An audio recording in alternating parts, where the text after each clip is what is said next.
Hello students, welcome to Topo Maker. Today we will discuss question number 6 of exercise 4.2. देखिए क्या कह रहा है, a cottage industry produces a certain number of pottery articles in a day, यानी कि एक दिन में एक कॉटेज इंडस्ट्री है जो कि कुछ नंबर ऑफ पार्टिकल्स को यानी कि वो प्रोड्यूस करती है. It was observed on a particular day that यानी कि जो मतलब एक दिन ऑब्जर्व किया गया कि जो cost of production of each article was 3 more than twice the number of articles produced on that day. यानी कि जो एक दिन ये ऑब्जर्व किया गया उनसे कि उन्होंने ये ऑब्जर्व किया कि जो cost of production of each article, यानी कि जो एक आर्टिकल को प्रोड्यूस करने में जितनी कॉस्ट लगती है ना, वो कितनी है, वो है आपकी 3 ज्यादा. देन किससे ज्यादा है, twice the number of articles produce on that day. यानी कि अगर एक दिन में जितने भी आर्टिकल प्रोड्यूस हो रहे हैं उनका ट्वाइस करते हैं और उसमें हम 3 ऐड कर देते हैं तो उससे 3 ज्यादा उसकी एक आर्टिकल की कॉस्ट होती है. ठीक है, अब देखो क्या कह रहा है, if the total cost of production on that day was ₹90. अगर टोटल कॉस्ट है प्रोडक्शन की कितनी ऑन दैट डे, वो कितनी है, 90 है टोटल कॉस्ट. यानी कि जो अगर हम सारे पार्टिकल्स की कॉस्ट को लेके चले तो वो पूरी है 90 आपकी. एक कॉस्ट की तो एक आर्टिकल की कॉस्ट इसने ये बताई, इस तरीके से बताई कुछ कंडीशन देके कि वो 3 ज्यादा है. किससे ज्यादा है, अगर हम जितने भी आर्टिकल प्रोड्यूस होते हैं उसके ट्वाइस से 3 ज्यादा है. ठीक है, ये मैं आपको जब करके दिखाऊंगी आपको ज्यादा समझ आएगा. फिलहाल आप इसका थोड़ा ऊपर ऊपर से देख लो ये क्या कह रहा है. If total cost of production के जो पूरे आर्टिकल्स उन्हें प्रोड्यूस किए हैं वो कितनी है, 90 उसकी कॉस्ट लगी, तो हमने निकालने नंबर ऑफ आर्टिकल कितने प्रोड्यूस हुए और एक आर्टिकल की कॉस्ट हमने निकालनी है कि एक आर्टिकल को प्रोड्यूस करने में कितनी कॉस्ट लगती है और टोटल नंबर ऑफ कितने आर्टिकल उन्होंने प्रोड्यूस किए हैं. ठीक है, वो हमने निकालना है. ठीक है, और अगर आपने ना ये जो मेरी लास्ट वीडियोस नहीं देखी है, जो क्वेश्चन मैंने करवा रखे लास्ट वीडियोस में, बाकी भी सभी क्वेश्चन करवाया इसके फर्स्ट एक्सरसाइज के भी, तो उनका लिंक मैं डिस्क्रिप्शन में दे रखा है, आप वहां से देख सकते हो और आप मेरे टेलीग्राम चैनल से भी जुड़ सकते हो, उनका इसका लिंक भी मैं डिस्क्रिप्शन में दे रखा है. ठीक है, अब देखो इसका 6th क्वेश्चन, ये कैसे इसको करेंगे. तो हम सबसे पहले क्या ले लेते हैं, जो कि हमें निकालना होता है ना, हम उसी को लेट करके चलते हैं. इस पे मोस्टली तो हम यही करते हैं जो कि हमें मतलब हमें निकालना होता है. ठीक है, जैसे कि अब इसमें हमने निकालने थे नंबर ऑफ आर्टिकल्स निकालने, तो सबसे पहले हम क्या करेंगे, नंबर ऑफ आर्टिकल को ही लेट कर लेते हैं. लेट नंबर ऑफ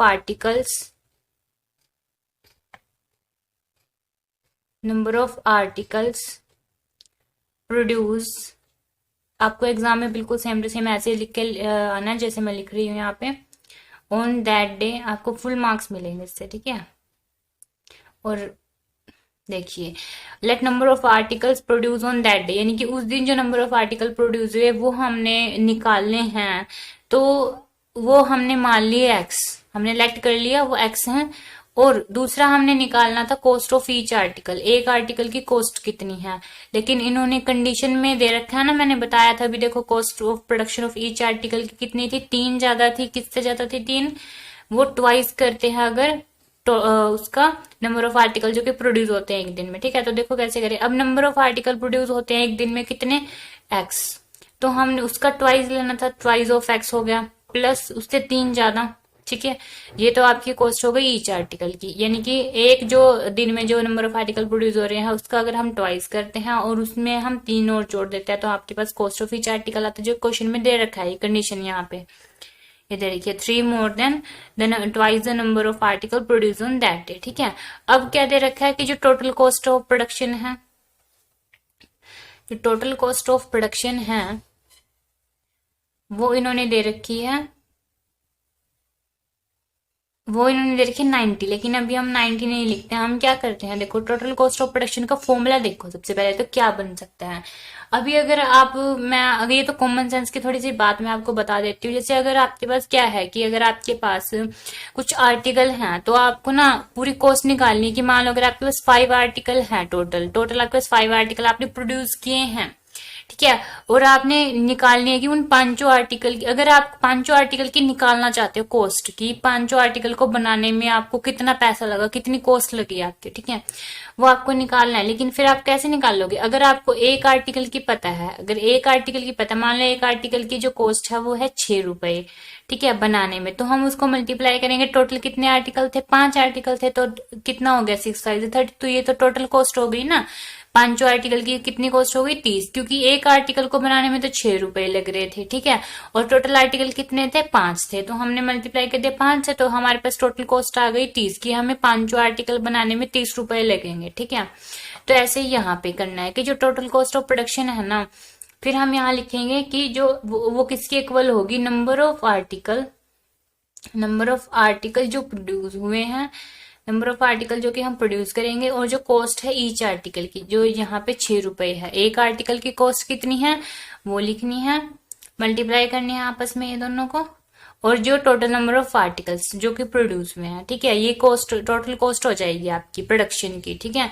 और इन्होंने जो टोटल कॉस्ट है प्रोडक्शन की वो बुक में इसमें क्वेश्चन में दे रखी है, वो कितनी है 90 है, तो हम यहाँ 90 पुट कर देते हैं इज इक्वल, क्योंकि देखो टोटल कॉस्ट ऑफ प्रोडक्शन ये है, ये रही 90, और इज इक्वल टू में नंबर ऑफ आर्टिकल जो प्रोड्यूस हुए थे वो कितने थे x थे, और जो एक आर्टिकल की जो कॉस्ट निकली थी वो कितनी थी 2x + 3, तो यहां से आपकी बन जाएगी एक इक्वेशन। बस इसको सोल्व कर लो, आपके पास आंसर आ जाएगा, ठीक है। और इसको सोल्व करने का तरीका मैंने आपको बता ही रखा है, लास्ट वीडियोस में देख लो, चाहे यहाँ पे भी देख लो। 90 इज इक्वल टू, इसको हम x को अंदर मल्टीप्लाई कर देते हैं तो आता है 2x² + 3x। अब इसको थोड़ा सोल्व कर लो, यानी कि 2x² + 3x को इधर ले आओ और 90 को इधर भेज दो।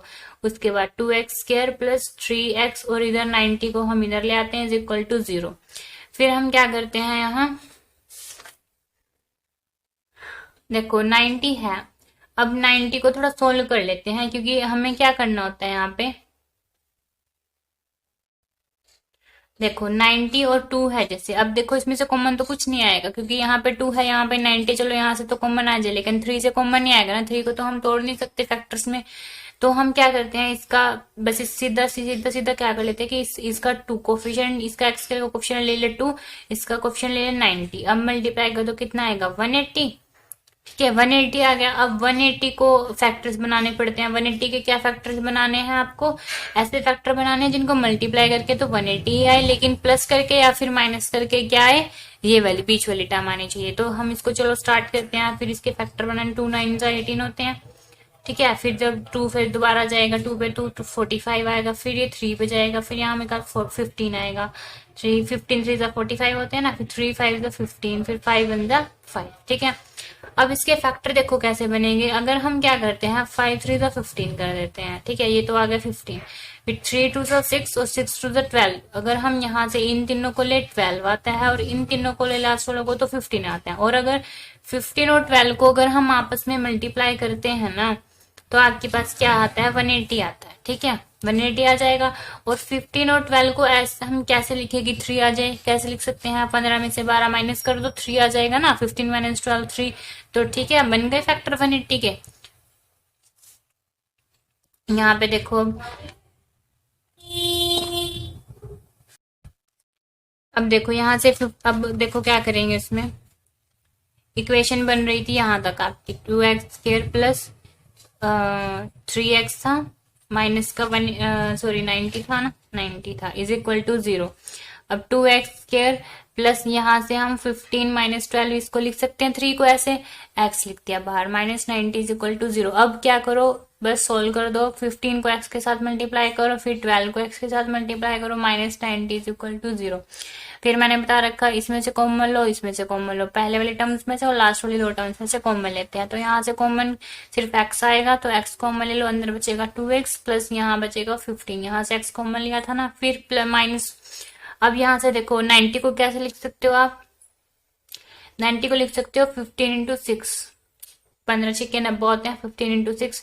फिर आप यहाँ से इसको 12 को कैसे लिख सकते हो 6 × 12, 6 2 12, फिर 6 6 क्या आ रहा है कॉमन, तो 6 कॉमन ले लिया, अंदर यहाँ क्या बचेगा, जब यहाँ से 6 तो कॉमन ले लिया, बचेगा क्या 2, तो 2 बचेगा, और x तो साथ में है ही, तो साथ में x आ गया। अब प्लस बाहर आएगा, क्योंकि हमने ब्रैकेट लिया है, ऊपर से हमने बाहर माइनस लिया है और यहाँ पे माइनस था, तो जब माइनस बाहर कॉमन लेते हैं तो ब्रैकेट के अंदर वाला साइन चेंज हो जाता है, ठीक है। और जब ब्रैकेट खोलेंगे तब भी साइन चेंज हो जाएगा, ब्रैकेट बंद करते हैं तब भी साइन चेंज हो जाएगा। तो हमने यहाँ पे प्लस कर दिया। अब 15 × 6 इसको लिखा था हमने, 6 को तो बाहर कॉमन ले लिया, अंदर तो खाली सिर्फ 15 बचेगा ना, इज इक्वल टू 0। अब जो बाहर वाली टर्म्स है उसको एक साथ लिख लो, और जो अंदर वाली टर्म्स है उसको एक साथ लिख लो, इज इक्वल टू 0। अब इसको दोनों को इक्वेट कर दो 0 के, तो ये तो यहाँ से तो ये आएगा। अब यहाँ से जब इसको इक्वेट करोगे 0 के, तो इधर ये -15 चला जाएगा। x is equal to -15 divide by 2। इसको हम निगलेक्ट कर देंगे क्योंकि ये माइनस में आ रही है और माइनस में हमें नहीं लेनी, तो हम सिर्फ x को 6 लेंगे। फिर जो हमें निकालना था वो देखो क्या निकालना था हमने। x कहाँ पे यूज हो रहा था, हमने दो चीजें निकालनी थी जो कि हमने लेट भी की थी, यानी कि हमने ये निकालना था number of particle produce on that day, जो प्रोड्यूस हुए थे वो निकालने थे, और एक आर्टिकल की कॉस्ट निकालनी थी, ठीक है, ईच आर्टिकल की। तो x का यहाँ पे, तो यानी कि number of particle produce on that day कितने हुए, x हो गए, 6 हो गए, क्योंकि x की वैल्यू कितनी आई है, 6 आई है, और कॉस्ट ईच आर्टिकल की कितनी थी, 2x + 3। बस यहाँ पे x की वैल्यू 6 पुट कर दो, क्या आ जाएगा, कॉस्ट ऑफ ईच आर्टिकल क्या थी, 2x + 3 थी ना, और x की वैल्यू आ गई 6 + 3 आ जाएगा यहाँ पे 6 2 जब पहले। तो आप क्या करोगे, बोर्ड मार्क्स का फॉर्मूला लगता है यहाँ पे। कई बच्चे क्या करते हैं कि 6 और 3 को ऐड कर देंगे, फिर 2 से जो भी आएगा फिर 2 से मल्टीप्लाई कर देंगे। नहीं जी, ऐसे नहीं करना है। बोर्ड मार्क्स का यूज होता है हमेशा जब भी आप एडिशन सब्ट्रैक्शन ये सब करते हो, डिवाइड मल्टीप्लाई। क्योंकि देखो बोर्ड मार्क्स में सबसे पहले ब्रैकेट होती है, ब्रैकेट यहाँ है नहीं, ऑफ होता है, उसके बाद डिवाइड होता है, डिवाइड भी नहीं है यहाँ, मल्टीप्लाई होता है, मल्टीप्लाई है यहाँ पे, तो सबसे पहले मल्टीप्लाई होगा, मल्टीप्लाई है यहाँ पे सबसे पहले, तो यहाँ पे भी सबसे पहले मल्टीप्लाई होगा, तो 6 2 = 12। उसके बाद फिर यहाँ पे ऐड होगा, अगर ऐड है तो ऐड होगा, सबसे पहले तो ऐड है, यहाँ पे ऐड है, तो हम क्या करेंगे, 12 + 3 15, ठीक है। तो ये आपकी कॉस्ट आ गई, इतने रुपीज में आई है कॉस्ट ईच आर्टिकल की, ठीक है। और अगर यहाँ पे सब्ट्रैक्ट होता तो फिर सब्ट्रैक्ट लास्ट में होता है सबसे पहले। ये बोर्ड मार्क्स का फॉर्मूला है, यहाँ पे गलती करते हैं कई बच्चे, मैंने बता दिया, आपको ध्यान रखना है बात, ठीक है। अगर आपको मेरी ये वीडियो अच्छी लगी हो तो नीचे दिए गए सब्सक्राइब बटन पर क्लिक करें ताकि मेरी हर वीडियो की नोटिफिकेशन सबसे पहले आपको मिले। Thank you.